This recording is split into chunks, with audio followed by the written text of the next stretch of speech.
We begin tonight with a traffic alert. Starting September 6th, the Mackinac Bridge will close one lane of traffic in each direction for repairs to relief and expansion joints. The lanes will close in two phases. Both inside lanes will close and then both outside lanes will close.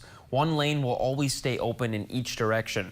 Work is expected to be done by November 8th. The Mackinac Bridge Authority says to expect delays. During construction, there will be restrictions for any vehicles wider than 10 feet. Wider loads can cross weekdays between 7 and 7:30 in the morning.